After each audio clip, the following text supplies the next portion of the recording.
નમસ્કાર વિદ્યાર્થી મિત્રો, good morning all of you.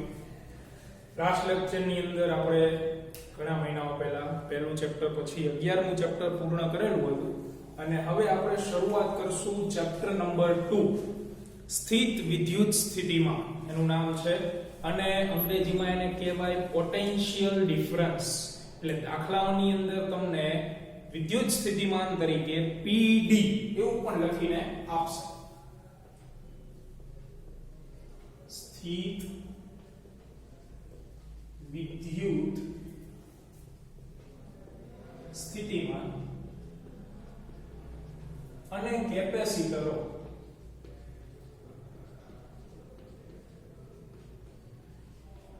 બરાબર. આ ચેપ્ટર નંબર 2. આની અંદર બે ટોપિક આપણે ભણવાના છે, વિદ્યુત સ્થિતિમાન વિશે અને કેપેસિટરો વિશે. અંગ્રેજીમાં આને કહેવાય પોટેન્શિયલ ડિફરન્સ, એટલે એની સંજ્ઞા આવશે PD ટૂંકમાં. એટલે દાખલાઓની અંદર એવું બનશે કે તમને એવું પૂછશે કે ભાઈ આ વિદ્યુતભાર છે, આ પદાર્થ છે, તો PD મેળવો. તો PD એટલે શું? સ્થિત વિદ્યુત સ્થિતિમાન. બરાબર છે. તો આ ચેપ્ટર બ્લુપ્રિન્ટ પ્રમાણે 8 માર્કનું છે. અત્યારની હાલની બ્લુપ્રિન્ટ મુજબ ટોટલ 8 માર્ક્સનું ચેપ્ટર છે, જેની અંદર 2 માર્કનો એક પ્રશ્ન પૂછાશે પ્લસ 3 માર્કનો એક પ્રશ્ન પૂછાશે. બ્લુપ્રિન્ટ મુજબની વાત કરું છું તો ટોટલ માર્ક થઈ ગયા 3 ને 2 5 અને 3 MCQ હશે, એટલે એના 3 માર્ક. એટલે ટોટલ આ રીતે 8 માર્કનું વેઇટેજ આ ચેપ્ટરનું રહેશે. બરોબર. થિયરીની જે 50 માર્કની થિયરી છે એની અંદર આવી રીતે બે પ્રશ્નો હશે. 2 માર્કનો એક હશે અને 3 માર્કનો એક પ્રશ્ન હશે. 4 માર્કનો પ્રશ્ન આમાંથી નહીં અને 3 આવશે MCQ. ટોટલ 8 માર્કનું વેઇટેજ. મહત્વનું ચેપ્ટર, સહેલું ચેપ્ટર. બરોબર. તો શરૂઆત કરીએ આપણે ચેપ્ટરની આપણા સૌથી પહેલા શબ્દથી કે સ્થિત વિદ્યુત સ્થિતિમાન એટલે શું?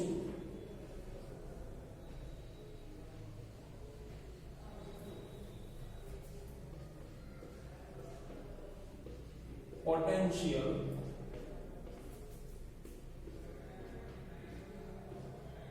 ડિફરન્સ એટલે કે PD. અને વિદ્યુત સ્થિતિમાનની જે સંજ્ઞા છે એ આપણે શું લઈશું? V એટલે કે વોલ્ટેજ. તો સૌથી પહેલા વ્યાખ્યા. તો આવો શબ્દ તમે ધોરણ 11 માં ભણી ગયા ગુરુત્વાકર્ષણ ચેપ્ટર. ગુરુત્વ સ્થિતિમાન આવતું. તો સ્થિતિમાન જેટલા પ્રકારના ક્ષેત્ર હોય ને એટલા પ્રકારના, બરોબર છે. એટલે આપણે સૌથી પહેલા વ્યાખ્યા જોઈએ આની. તો વ્યાખ્યા જે છે થોડીક અટપટી વ્યાખ્યા છે, તો એને તમારે યાદ તો રાખવી પડશે. તો યાદ રાખવા માટે આપણે વ્યાખ્યા યાદ રાખવા માટેનું સૂત્ર છે માત્ર ને માત્ર વ્યાખ્યા જ યાદ રાખવા માટેનું સૂત્ર આવું છે. તારવણી પણ આના ઉપરથી જ કરશું આપણે. બરાબર. તો ફિઝિક્સનો નિયમ છે, તમને સૂત્ર આવડે એટલે વ્યાખ્યા આવડે, SI એકમ પણ આવડે, CGS એકમ પણ આવડે અને પારિમાણિક સૂત્ર પણ આવડે. એટલે તમારે જે છે એ આ સૂત્ર યાદ રાખવાનું છે. ગુજરાતી ભાષામાં એને લખી શકો તમે માઈનસ કાર્ય છેદમાં વિદ્યુતભાર. બરાબર. તો આની વ્યાખ્યા બનાવી આપણે. જો ગુરુત્વાકર્ષણ ચેપ્ટરમાં આવી વ્યાખ્યા આવી ગઈ ત્યારે મેં તમને કીધેલું હતું ધોરણ 12 માં આવી જ રાશિ આપણે ભણીશું. તો એ આ રાશિ છે. તો વ્યાખ્યા છેદથી શરૂઆત કરવાની. છેદ એકમ કરો. એકમ ધન વિદ્યુતભારને અનંત અંતરેથી એટલે કે ઇન્ફિનિટી થી P એટલે કે વિદ્યુત ક્ષેત્રમાંનું આપેલું બિંદુ. એકમ ધન વિદ્યુતભારને અનંત અંતરેથી વિદ્યુત ક્ષેત્રમાંના આપેલા બિંદુ સુધી લાવવા દરમિયાન કાર્ય. તો કાર્ય માટે જરૂરી શું હોય? બળ લગાડવું પડે તમારે, તો કાર્ય થાય. કારણ કે કાર્ય એટલે બળ ગુણ્યા સ્થાનાંતર. તો બળના અલગ અલગ પ્રકાર. જેટલા પ્રકારના ક્ષેત્ર હોય એટલા જ પ્રકારના શું આવે? બળ. તો અહીંયા કયા ક્ષેત્રનો ઉલ્લેખ કર્યો આપણે? વિદ્યુત ક્ષેત્રમાં લાવવાનો છે વિદ્યુત ભારને અનંત અંતરેથી, એટલે કાર્ય માટે જરૂરી બળ કયું આવશે? વિદ્યુત બળ. એકમ ધન વિદ્યુત ભારને અનંત અંતરેથી વિદ્યુત ક્ષેત્રમાં આપેલા બિંદુ સુધી લાવવા માટે વિદ્યુત બળે કરેલા કાર્યના ઋણ મૂલ્યને, કોણે કરેલા કાર્યના ઋણ મૂલ્યને? વિદ્યુત બળ, કારણ કે કાર્ય માટે બળનો ઉલ્લેખ જરૂરી છે, તેને તે બિંદુ પાસેનું શું કહેવાય? સ્થિત વિદ્યુત સ્થિતિમાં. તો મેં કીધું એમ વ્યાખ્યા પટી એટલે બોક્સો તો યાદ નહીં રહે, આના મુજબ લખવાની છે. છેદથી શરૂઆત કરવાની છે. એકમ ધન વિદ્યુત ભારને અનંત અંતરેથી, એકમ ધન વિદ્યુત ભારને અનંત અંતરેથી P બિંદુ એટલે કે વિદ્યુત ક્ષેત્રમાંના આપેલા બિંદુ સુધી, અનંત અંતરેથી ક્યાં લાવવાનું? P બિંદુ સુધી, વિદ્યુત ક્ષેત્રમાંના આપેલા બિંદુ સુધી લાવવા માટે અથવા લાવવા દરમિયાન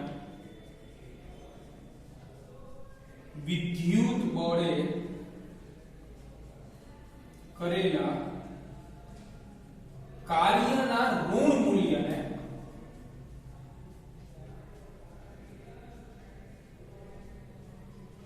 તે બિંદુ પાસે, એટલે જે બિંદુએ તમે લાવો છો વિદ્યુત ભારને તે બિંદુ પાસે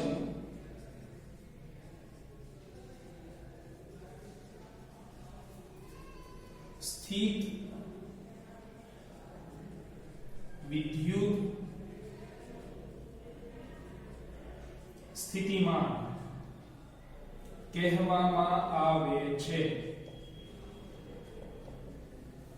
તો આ થઈ ગઈ આખી વ્યાખ્યા. ગુરુત્વાકર્ષણમાં આવી જ વ્યાખ્યા તમે ભણતા હતા, બરોબર? છેદમાં લખતા હતા દળ. તો આ વ્યાખ્યા માટેનું સૂત્ર છે, પણ આના ઉપરથી ઘણી બધી બાબતો જે છે એ તમે ભણશો કે એકમ ધન વિદ્યુત ભારને અનંત અંતરેથી વિદ્યુત ક્ષેત્રમાંના આપેલા બિંદુ સુધી લાવવા દરમિયાન, એટલે અહીંયા બે બાબતનો ઉલ્લેખ જરૂરી છે. એક કયા ક્ષેત્રની મેં વાત કરેલી છે? વિદ્યુત ક્ષેત્રની. એટલા માટે તમે કયા બળની વાત કરી? વિદ્યુત બળ. બરોબર? કરેલા કાર્યના ઋણ મૂલ્ય. તો અલ્ટિમેટલી તમે જોવા જાઓ, હાવ શોર્ટકટ એકદમ, કે ભાઈ વિદ્યુત સ્થિતિમાન એટલે છે કોણ? વિદ્યુત સ્થિતિમાન એટલે શું? ઇનડાયરેક્ટલી કાર્ય, બીજું કઈ નહીં. તમે જે કાર્ય કરો છો એ કાર્ય એટલે સ્થિતિમાન. પણ આ કાર્ય થોડું સ્પેશિયલ પ્રકારનું છે, કારણ કે કોને લાવવાની વાત છે? એકમ ધન વિદ્યુત ભાર, એટલે કે +1 કુલમ્બને લાવવાની વાત છે. તો આ વાત થઈ ગઈ વિદ્યુત સ્થિતિમાનની વ્યાખ્યા. બરોબર છે? બીજી બાબત કે SI એકમ લખો. તો SI એકમ શું આવશે?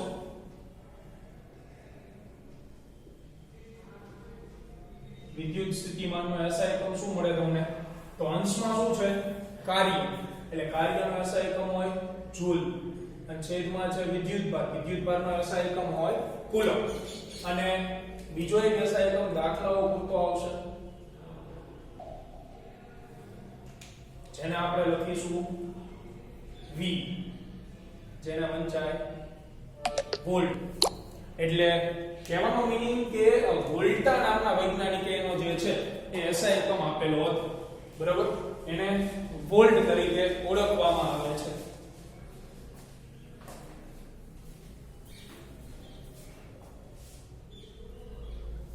બરાબર? ચાર્જિંગ લગાડી બેટરી લગભગ લો થઈ ગઈ છે. આ થઈ ગયું SI. હવે બનાવીએ આપણે પારિમાણિક સૂત્ર. તો પારિમાણિક સૂત્ર શું બને? જૂલનું પારિમાણિક સૂત્ર શું છે? 122, એટલે m1 L2 T - 2 છેદમાં વિદ્યુત ભારનું Q1. તો મેં તમને પહેલા ચેપ્ટરમાં કીધું હતું કે ધોરણ 12 ની અંદર તમને બે પ્રકારના પારિમાણિક સૂત્રો મળે, એક વિદ્યુત ભાર એટલે કે Q1 વાળું, અને બીજું એમ્પિયર વાળું. એટલે આની જગ્યાએ તમે પહેલું પારિમાણિક સૂત્ર લખશો કે m1 L2 T - 2 Q - 1. આ વિદ્યુત સ્થિતિમાન એટલે કે વોલ્ટેજનું પહેલું પારિમાણિક સૂત્ર થશે. હવે બીજું મેળવીએ આપણે. તો બીજું મેળવવા માટે q ની જગ્યાએ શું મુકાય? A1 T1, પરંતુ q બરાબર A1 T1 કોણ થાય? તો A1 T1 મૂકો તો અહીંયા એટલે a ની માઈનસ h અને t ની કેટલી થઈ જશે? Minus h. એટલે બીજું m1 L2 t ની કેટલી થઈ જાય? માઈનસ 2 તો હતી જ, માઈનસ 1 આવશે એટલે માઈનસ 3 અને a ની માઈનસ 1. તો આ બંને પારિમાણિક સૂત્રો જે છે એ વિદ્યુત સ્થિતિમાનના થાય. એટલે તમારે માત્ર આ બ્લેક પેન થી લખવું નહીં, યાદ રાખો. તો 2 માર્કનો પહેલો પ્રશ્ન ચેપ્ટર કે વિદ્યુત સ્થિતિમાનની વ્યાખ્યા આપો, SI એકમ લખો અને પારિમાણિક સૂત્ર મેળવો. તો આ વ્યાખ્યા ત્યારે તમારે આને લખવા જરૂર નથી. આ માત્ર ને માત્ર તમારી વ્યાખ્યા બાકી કરવા માટેનું સૂત્ર છે કે ભાઈ એકમ ધન વિદ્યુત ભારને અનંત અંતરેથી ક્ષેત્રમાંના આપેલા બિંદુ સુધી લાવવા માટે વિદ્યુત બળે કરેલા કાર્યના ઋણ મૂલ્યને તે બિંદુ પાસે એ ઉલ્લેખ જરૂરી છે. જો તમે એ બિંદુનો ઉલ્લેખ નહીં કરો તો એ વ્યાખ્યા શું ગણાય? ખોટી. તો તે બિંદુ પાસેનું શું કહેવાય? વિદ્યુત સ્થિતિમાન. SI એકમ જૂલ પ્રતિ કુલમ અથવા વૈજ્ઞાનિક વોલ્ટાની યાદમાં વોલ્ટ. પારિમાણિક સૂત્ર 2 મેળવો. છેલ્લી એક વસ્તુ કે ભાઈ વિદ્યુત સ્થિતિમાન જે છે એ સદિશ રાશિ છે કે અદિશ રાશિ છે, એ કઈ રીતે તમે નક્કી કરી શકો સદિશ છે કે અદિશ છે? તો એના માટે આ સૂત્ર જો અહીંયા શું છે? કાર્ય. તો કાર્ય તમે ધોરણ 11 માં ભણી ગયા. શું સૂત્ર હતું? સદિશ f ડોટ સદિશ t. એટલે કયો ગુણાકાર? Dot product. ડોટ પ્રોડક્ટ એટલે અદિશ ગુણાકાર. આ બેનું અદિશ ગુણાકાર કરો એટલે કાર્ય મળે. તો કાર્ય કેવી રાશિ હતી? અદિશ રાશિ હતી. વિદ્યુત ભાર પણ કેવી રાશિ છે? અદિશ રાશિ છે. અને એટલા માટે જ આપણને વિદ્યુત સ્થિતિમાન પણ અદિશ જ મળે. તો પ્રશ્ન નંબર 2 વ્યાખ્યા SI એકમ પારિમાણિક સૂત્ર અને સદિશ અદિશ જે છે એ નક્કી કરો. બરોબર? ચલો અહીંયા પ્રશ્ન નંબર 1 આપણો પૂર્ણ. અને પછી આપણે હવે વિદ્યુત સ્થિતિમાન જે છે એના માટેની સૂત્રની તારવણી કરીએ. નાના પ્રયોગ સૂત્ર છે જે તમારા કામમાં આવશે.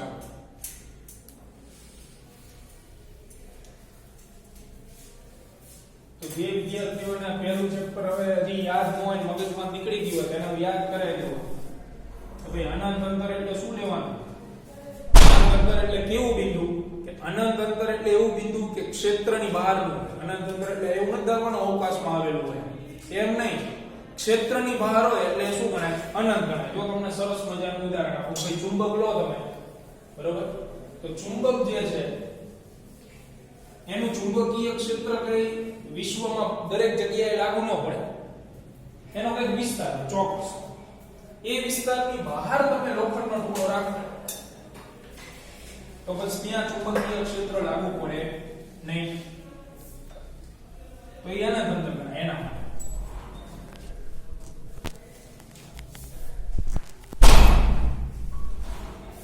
ચાલુ કરવો જોઈએ ને, અવાજ ચાલુ ન કર્યો. બારીમાં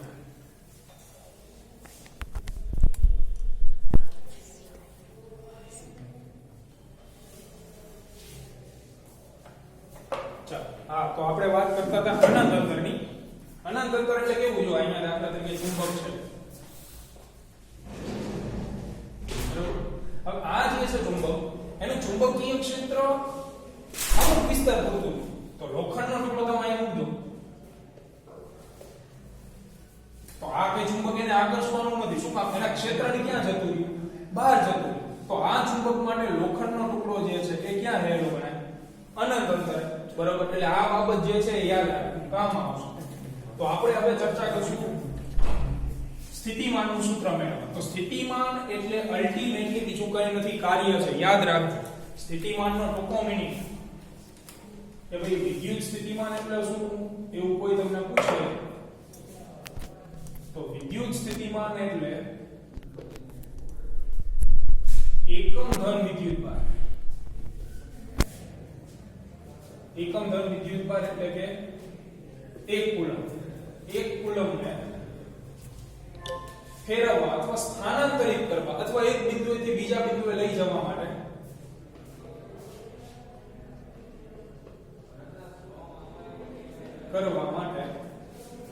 થતું કાર્ય અલ્ટિમેટલી કાર્ય છે, બરાબર. વિદ્યુત સ્થિતિમાન એટલે કાર્ય જ છે, પણ કોના માટેનું કાર્ય કે એકમ ધન વિદ્યુત ભાર એટલે એક કુલમને તમારે રખડાવવો હોય એટલે એક જગ્યાએથી બીજી જગ્યાએ ત્રીજી જગ્યાએ અનંત અંતરેથી પી બિંદુએ ગમે અહીંયાનો લાવો તો એના માટે તમે જે કાર્ય કરો છો એ કાર્ય એટલે જ શું?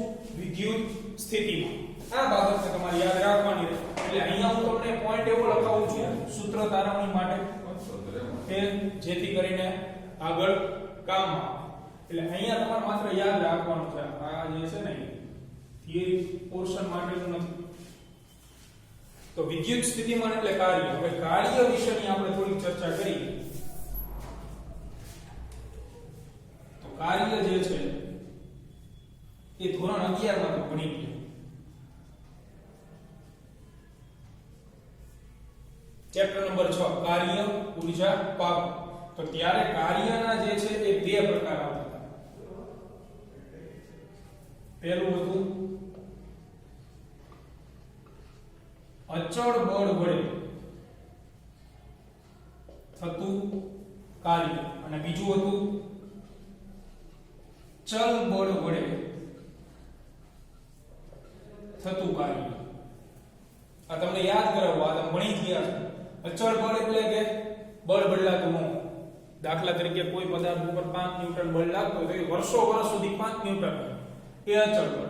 ચલ બળ એટલે તો જે બળ સ્થાન સાથે અથવા અંતર સાથે અથવા સ્થાન અને અંતર બંને સાથે બદલાતું હોય એમ શું કહેવાય? ચલ બળ. ટૂંકમાં બદલાતું જતું બળ. દાખલા તરીકે ગુરુત્વાકર્ષી બળ છે, બરાબર, અથવા વિદ્યુત બળ લઈ લો. વિદ્યુત બળ આપણે લખીએ છીએ Q1 Q2 upon r². તો જો આ વિદ્યુત ભારનું નજીક લાવીશ, કારણ કે અહીંયા વિદ્યુત ભારને ગતિ કરાવવાની જ આપણે વાત કરી ને, અનંત અંતરેથી લાવવાની વાત કરી, તો r બદલાય તો બળ શું થાય? ઓટોમેટિક બદલાય. એટલા માટે એવા બળને શું કહેવાય? ચલ બળ કહેવાય. કે જે બળ બદલાતું હોય, તમે સ્થાનમાં ફેરફાર કરવો અથવા સમયમાં ફેરફાર કરો ને બળ બદલાય તો એ આવશે ચલ બળ. તો આ બંને માટે અલગ અલગ સૂત્ર વાપરવામાં આવે. કે જ્યારે અચળ બળ વડે થતું કાર્ય હોય તો સૂત્ર આવે સદિશ F ડોટ સદિશ D. એટલે કે ડોટ ગુણાકાર છૂટો કરીએ તો FD cos θ. અને ચલ બળ વડે થતું કાર્ય હોય તો એનું સૂત્ર હતું સદિશ F ડોટ dr દિશ. આ બંને અલગ વસ્તુઓ છે. તો જ્યારે જે પ્રકારનું કાર્ય તમને પૂછેલું હોય એ પ્રકારના કાર્ય તમારે સૂત્રમાં વાપરવા. આ તમે આ એટલા લેવલની વાત છે કે તમે ભાઈ BSc કરશો, MSc કરશો, એન્જિનિયરિંગ કરશો, ગમે એ જગ્યાએ જશો તો ફિઝિક્સ ની અંદર કાર્યના માત્ર બે જ પ્રકાર આવે. ગમે એ લેવલનું ફિઝિક્સ તમે ભણો, PhD લેવલનું ફિઝિક્સ ભણતા હો તો એમાં કાર્યના બે જ પ્રકાર છે, બરાબર. એટલે આને તમે પરમેનન્ટલી યાદ રાખી લેજો કે કાર્યના માત્ર બે પ્રકાર કયા? અચળ બળ વડે થતું અથવા ચલ બળ વડે થતું. અચળ બળ વડે થતું કાર્ય હોય તો તમે આ સૂત્ર વાપરી શકો. શું કામ? કારણ કે બળ ન બદલાતું એટલે આ તમે કિંમત મૂકી. ચલ બળ વડે કાર્ય થાય એટલે સૂત્ર આગાવ integration F dot dr. dr એટલે સૂક્ષ્મ સ્થાનાંતર. તો આને આપણે મગજની અંદર ફિટ કરી લેજો. આ ભારે ઘડી હું રિપીટ નહીં કરું, આ તમારા કામમાં આવશે. આને યાદ રાખો. તો આ પોર્શન મેં માત્ર આગળની યાદો તાજી કરાવવા માટે લખેલા. હવે આપણે વિદ્યુત સ્થિતિમાનનું સૂત્ર મેળવીએ. તે શું સૂત્ર મળશે?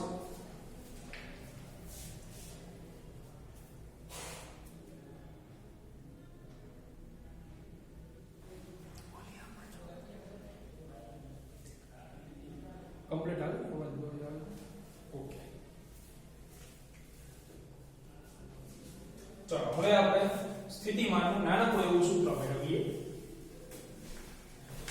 જો બુકની અંદર છે ને ડાયરેક્ટ આપેલું હશે, મટીરીયલની અંદર ડાયરેક્ટ આપેલું હોય, ક્યાંથી આવે કઈ ખબર ન પડે. એટલે તમારે પછી સીધું શું થાય? ગોખવાનું થાય. પણ એમાં ગોખવા જેવું કઈ છે જ નહીં. બહુ સરળતાથી તમને મળશે. જો આપણે સ્થિતિમાન જે છે એનું તમારે સૂત્ર મેળવવું છે. તો સ્થિતિમાન વિશે તમે જાણો છો, સ્થિતિમાન એટલે શું છે? કાર્ય. તો હવે તમારે નક્કી કરવાનું કે ભાઈ કાર્યનું મારે કયું સૂત્ર મૂકવું, ચલ બળ વાળું કે અચળ બળ વાળું.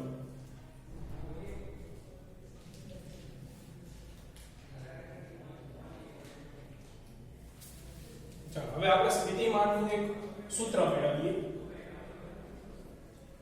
હજી ટોપિક કન્ટિન્યુ છે.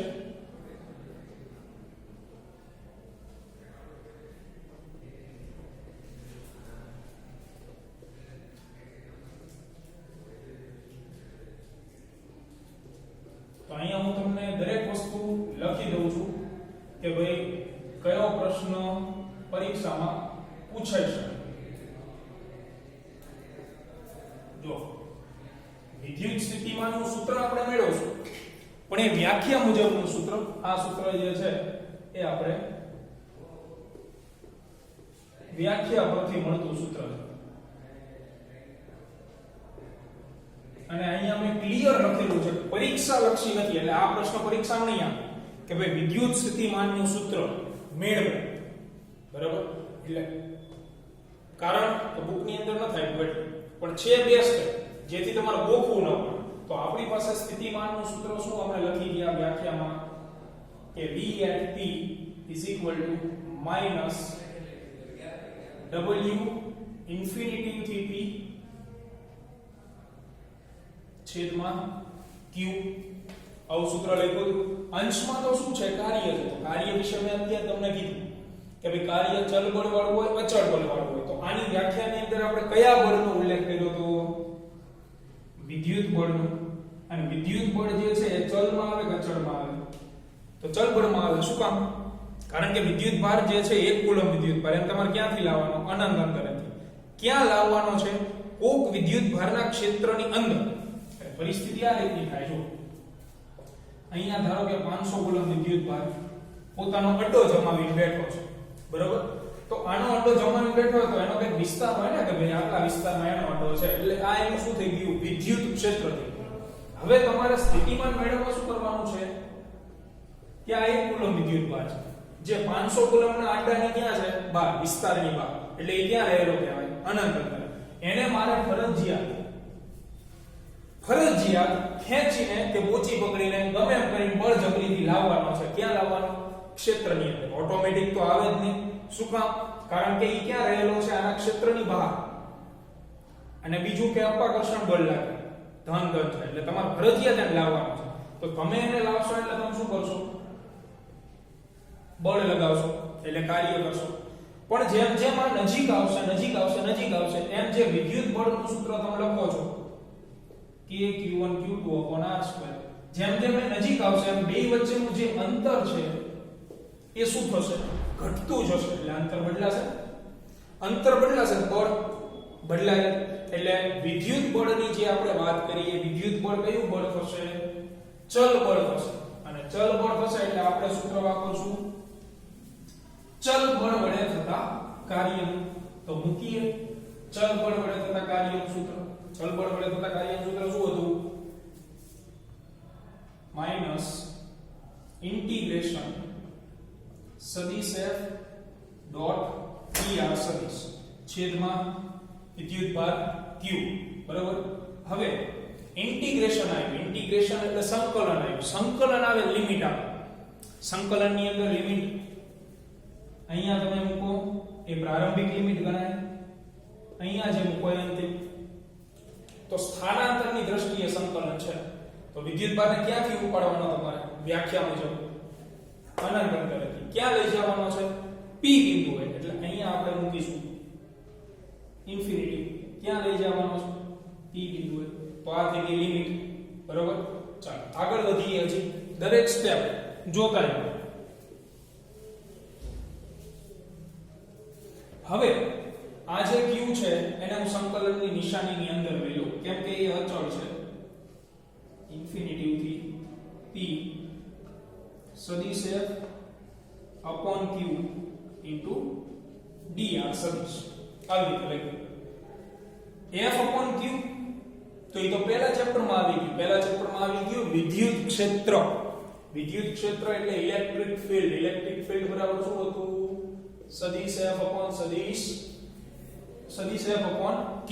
તો એની જગ્યાએ તો મૂકી શકો વિદ્યુત ક્ષેત્ર, પરંતુ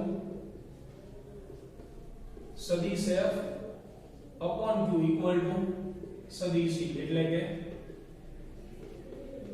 વિદ્યુત ક્ષેત્ર થશે. તો હવે એની જગ્યાએ આપણે મૂકી દઈએ સદિશ E.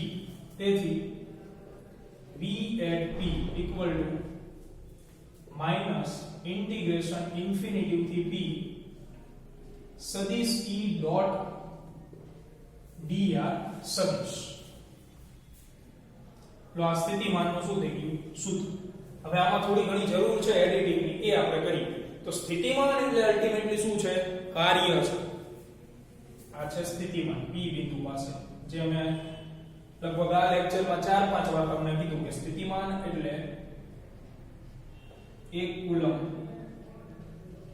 ને ખસેડવા નું કાર્ય. અને કાર્ય ક્યારે થાય? તો બે અલગ અલગ સ્થાનો હોય તો જ કાર્ય થયું ગણે. ફેક્ટ વસ્તુ છે કે ભાઈ એક બિંદુએથી હું કોઈ પદાર્થને ઉપાડું અને આખી દુનિયા ફરી ફરી ફરી ફરી ફરી ફરી એ જ બિંદુએ લાવીને મૂકું તો સ્થાનાંતર શું થયું? 0. તો કાર્ય શું આવે? 0. એટલે બે અલગ અલગ સ્થાન હોવા જરૂરી છે તો જ કાર્ય થાય. તો અહીંયા અલગ અલગ સ્થાન છે કે નહીં? તો કે દેખાય છે. એક અનંત અંતરે સ્થાન છે, બીજું વિદ્યુત ક્ષેત્રની અંદર. એટલે કાર્ય માટે બે સ્થાન છે, તો તમે અહીંયા એક બિંદુનું સ્થિતિમાન દર્શાવી શકો નહીં. બે અલગ અલગ સ્થિતિમાન દર્શાવવા પડે. એટલે સૂત્ર મળે આવું. કારણ કે બે અલગ અલગ સ્થાન છે એટલે બે અલગ અલગ સ્થિતિમાન પણ હશે. એટલે આ સૂત્રને હું એડિટ કરીને આવી રીતે લખું છું V at P. અને શું વંચાય? Voltage at P minus V at infinity, એટલે કે વોલ્ટેજ at infinity. બે સ્થાન અલગ અલગ છે, P નું દર્શાવ્યું તો આનું નતું દર્શાવ્યું, એટલે હવે મૂક્યું મેં equal to minus integration infinity થી P સદિશ E dot dr સદિશ. તો આને જે છે એ આપણે યાદ રાખવાનું છે. આ જે સૂત્ર રહ્યું એ તમારે શું કરવાનું છે? યાદ રાખવાનું છે. બરોબર. હવે આને હું જનરલ સ્વરૂપે લખું. અહીંયા શું હતું કે P અને ઇન્ફિનિટી બે અલગ અલગ સ્થાન હતા. તો સામાન્ય સૂત્ર કે જે તમારે MCQ માં વાપરવાનું છે,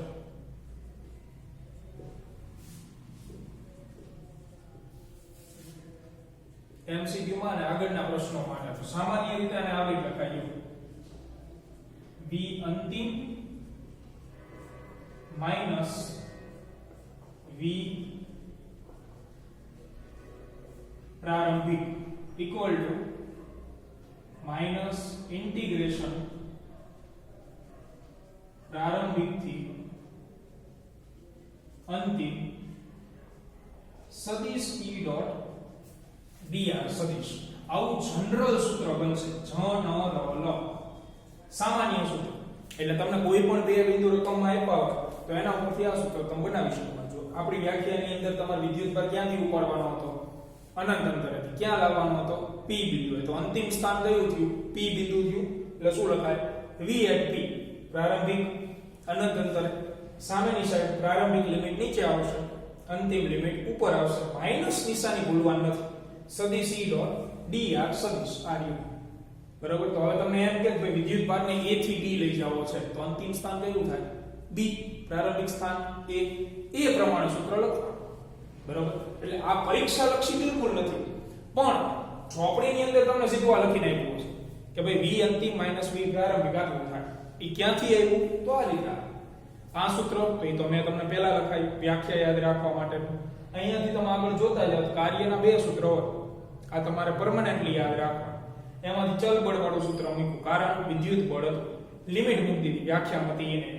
પછી વિદ્યુત ભાર અંદર લઈ ગયો તો આ રાશિ આપણે ચેપ્ટર 1 માં ભણી ગયા હતા વિદ્યુત ક્ષેત્ર. એ એ મૂકી દીધું. અને સ્થિતિમાન એટલે તો કે 1 કુલમને ખસેડવાનું કાર્ય ક્યારે થાય તો બે અલગ અલગ સ્થાન હોય તો. એટલે મેં થોડુંક ઇમ્પ્રોવાઇઝ કરીને આ સૂત્રને એટલે એના ઉપરથી તમને આ સૂત્ર મળે. આને તમારે પરમેનન્ટ હવે યાદ રાખવાનું, આ ચેપ્ટર પૂર્ણ ન થાય ત્યાં સુધી, કારણ કે ગમે એ જગ્યાએ આનો ઉપયોગ જોવા મળશે. તો આ સૂત્ર આપણને ક્યાંથી મળ્યું મિત્રો? વ્યાખ્યા ઉપરથી. બરોબર છે? આને વ્યવસ્થિત રીતે યાદ રાખી લો. અને હવે આપણે જોઈએ આગળ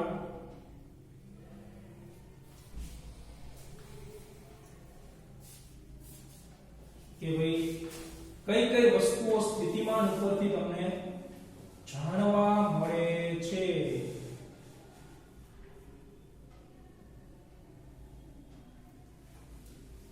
બરાબર? એટલે વિદ્યુત સ્થિતિમાનને લગતા મહત્વના મુદ્દાઓ.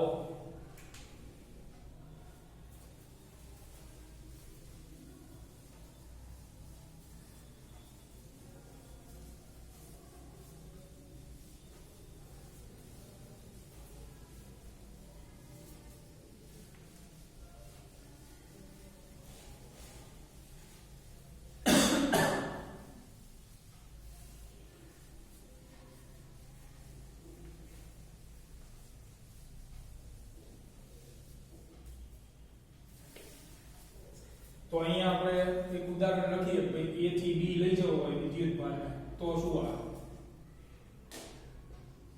પ્લસ 1 કુલમને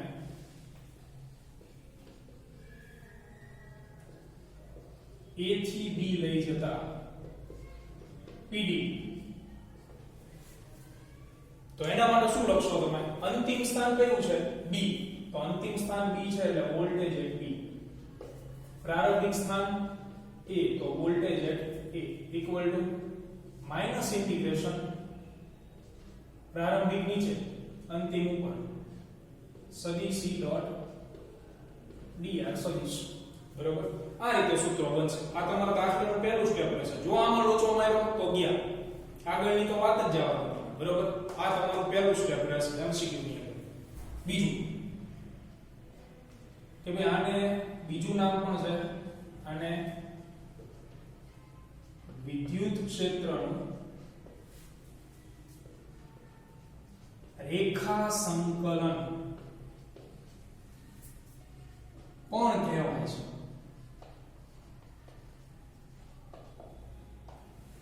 એટલે બે નામ હોય ને, બાર અલગ નામ હોય, ઘરમાં અલગ નામ હોય, લાલીઓ, ટીમીઓ, જીગલો, એવી રીતે. એટલે વિદ્યુત ક્ષેત્રનું રેખા સંકલન શું કામ કહેવાય? ભાઈ જો ડાબી બાજુ તમે પદ જુઓ તો ડાબી બાજુ જે છે એનો વોલ્ટેજ નામનો રેખા છે, એટલા માટે આને આપણે કહી શકીએ પોટેન્શિયલ ડિફરન્સ. જમણી બાજુ તમે જુઓ તો સંકલન છે, અને એ સંકલન કોનું છે? વિદ્યુત ક્ષેત્રનું. તો વિદ્યુત ક્ષેત્રનું એને શું કહેવાય? રેખા સંકલન. રેખા એટલા માટે કે એક પરિમાણિક રસ્તા ઉપર તમારે લઈ જવાનો, એટલા માટે એનું બીજું નામ છે વિદ્યુત ક્ષેત્રનું રેખા સંકલન. તો યાદ રાખજો, MCQ માં પૂછાય ભાઈ વિદ્યુત ક્ષેત્રનું રેખા સંકલન મેળવો, અમુક આવશે. આવું શું પૂછ્યું? આવું તો અમને આવ્યું જ નથી કોઈ. આ આવ્યું વિદ્યુત ક્ષેત્રનું રેખા સંકલન એટલે શું? વિદ્યુત સ્થિતિમાન. એટલે આપણે આ સૂત્ર વાપરી નાખવાનું જ્યારે પણ તમને વિદ્યુત ક્ષેત્રનું રેખા સંકલન ગોતવાનું કે ત્યારની વાત છે. બરાબર? અને સંકલનની વાત કરો તમે તો બંધ ગાળા ઉપર સંકલન શું મળતું હોય? 0 જ મળે. બંધ ગાળો લઈને દાખલા તરીકે અહીંથી હું ચાલુ કરું અને કોઈ વિદ્યુત ભારને ઘુમાવીને આને લઈને અને આવા હું 10 રાઉન્ડ કરું તો દર વખતે હું અહીંયા નહીં આવું છું, 10 રાઉન્ડ પછી અહીંયા જઈશ તો મને સ્થિતિમાન શું મળે? 0. કારણ સ્થિતિમાન એટલે શું કીધું? કાર્ય. તો કાર્ય માટે તો બે અલગ અલગ સ્થાન હોવા જોઈએ. અહીંયા તમારું પ્રારંભિક અને અંતિમ સ્થાન એક થઈ જતું હોય તો કાર્ય શું આવે? 0 આવે. એટલે બંધ ગાળા ઉપરનું વિદ્યુત ક્ષેત્રનું રેખા સંકલન તમને દર વખતે શું મળશે? 0. એ પછી ગમે એવો બંધ ગાળો હોય એના ઉપરનું રેખા સંકલન 0 આવે. તો મહત્વની બાબતો સ્થિતિમાનને લગતી 2 માર્કમાં પૂછાય એવો પ્રશ્ન. આટલી બાબતની ચર્ચા કરી ગયા તો એનું નિચોડ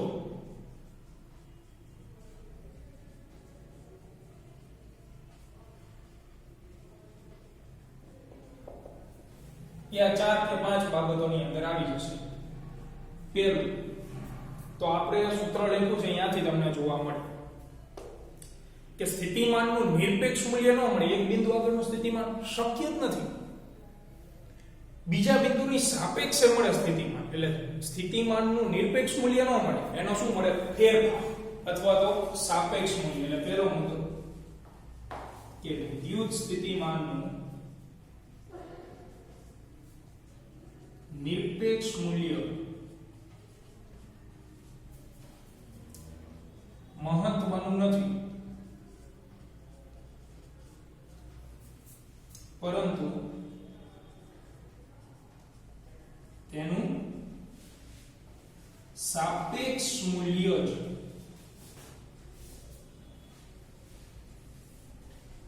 મહત્વનું છે. બરાબર, નિરપેક્ષ મૂલ્યનું કોઈ મહત્વ જ નથી, તમને એનું સાપેક્ષ મૂલ્ય અથવા શું મળશે? ફેરફાર જ જોવા મળશે. બીજી બાબત વિચારો કે તમે જે ભણી ગયા છો એમાં બીજી બાબત શું આવે કે સ્થિતિમાન જે છે એ અદિશ રાશિ છે.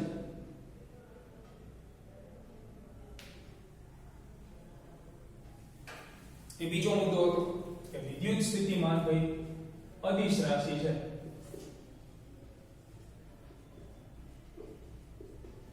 તો અદિશ રાશિમાં શું ફેર પડે? દિશા નો હોય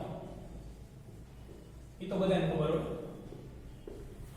પણ પહેલા ચેપ્ટરની સાપેક્ષે શું ફેર આવે? પહેલા ચેપ્ટરમાં બળ હતું સદિશ હતું, વિદ્યુત ક્ષેત્ર સદિશ હતું, ડાયપોલ મોમેન્ટ સદિશ હતું. પહેલા ચેપ્ટરમાં જેટલી રાશિઓ તમે ભણી ગયા ને બધી સદિશ હતી.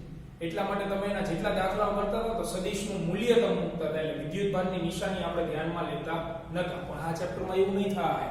આ અદિશ રાશિ છે એટલે તો કે ધન વિદ્યુત ભારનું સ્થિતિમાન ધન હોય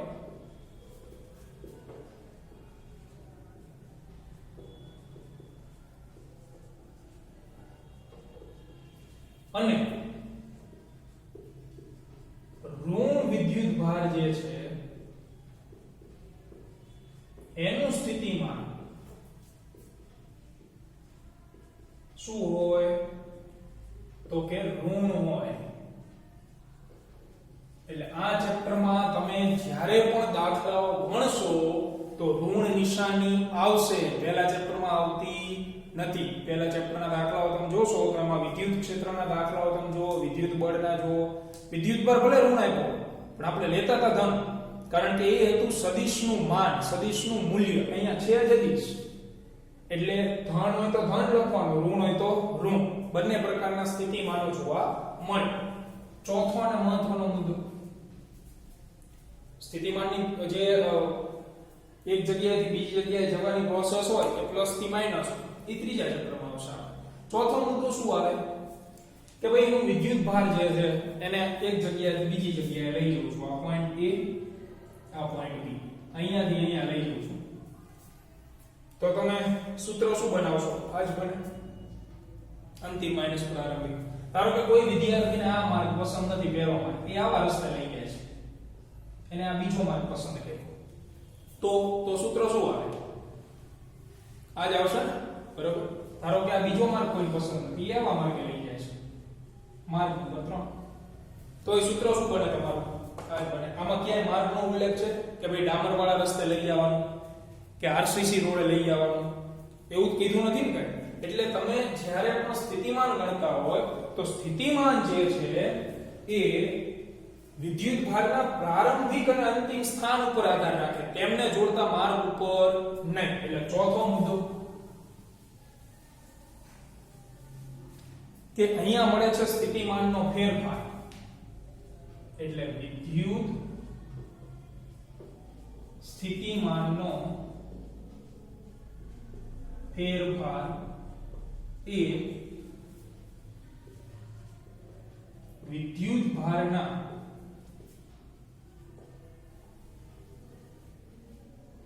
પ્રારંભિક અને અંતિમ સ્થાનો પર આધારિત છે, તેમને જોડતા